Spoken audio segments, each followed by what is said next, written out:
Днес в Народното събрание отново двама депутати показаха колко ниско е паднало нивото всъщност в българската политика и показаха, че са просто едни обикновени улични биячи. Не са хора, които могат да правят политика, да се държат сериозно, да бъдат пример за млади, стари, за цялата нация. Отново показаха, че те са просто едни абсолютни смешници, облечени във власт.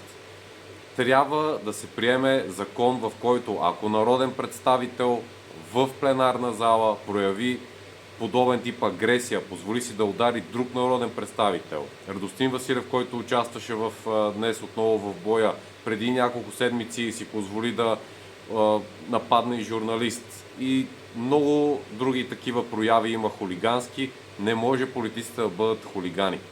Трябва всеки народен представител, който прояви агресия в Народното събрание или извън него, той да бъде веднага със свален имунитет, да си понесе наказанието като хулиган и повече да няма достъп до политиката. Народните представители трябва да бъдат пример за цялата нация, а не да бъдат едни улични биячи, които единството, което ги интересува, е да се дига шум около тях, да печелят електорат и да си взимат пари в Народното събрание и да участват в далаверите в държавата.